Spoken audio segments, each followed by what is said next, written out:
Нарын шаарынын тургуну Айгүл Жумаканова азык-түлүк товарларын сатуу аркылуу жеке ишкерлик кылып келет. Ал сувенирдик банкноттор алдамчылык аркылуу жеке ишкерлер үчүн көйгөй жаратаарын белгиледи.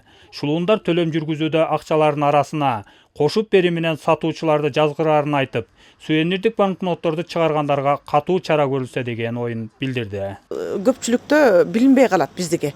Могу 2000 сом аябай окшош.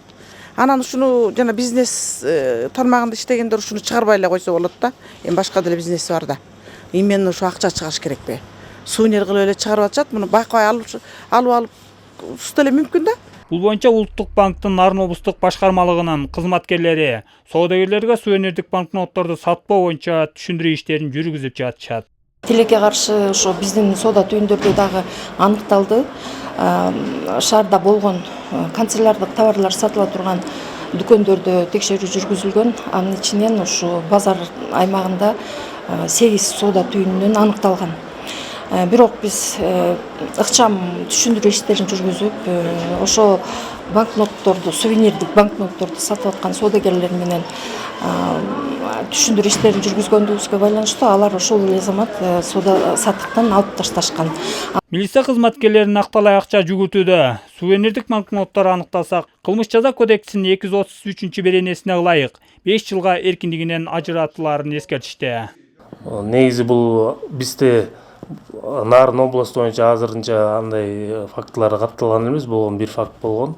Ал ошо жаш өспүрүм бала болгондуктан азыр ал кылмыш иш козгоодон баш тартылган.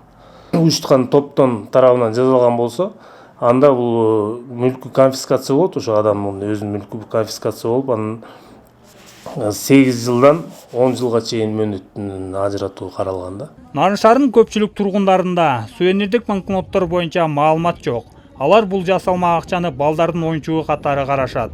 Ал эми соодагерлер учурда аны сатпай калганын айтышууда. Урум сатчубуз, чын сувенир катары.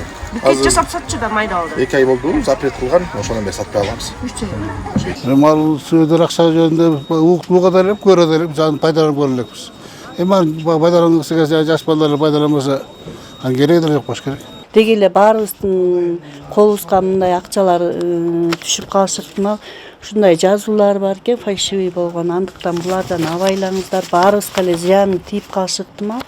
Мыйзам боюнча улуттук валютанын банкнотторуна жана тыйындарга түшүрүлгөн сүрөттөрдү көчүрүп, жасалма банкнотторду чыгарууга тыюу салынат. Жогоруда сөз кылган кыргыз улуттук валютасына көлөмү, түзүлүшү жагынан окшош бетинде төлөм каражаты болуп саналбайт деген жазуусу бар. Сувенирдик банкнотторду чыгаргандарга дагы укук бузуулар жөнүндө кодексинин 34 беренесине ылайык акчалай айып салынып, кылмыш жоопкерчилигине тартылышат. Максат Абдракунов, Жеңиш Абдылдаев, Нарын жаңылыктары.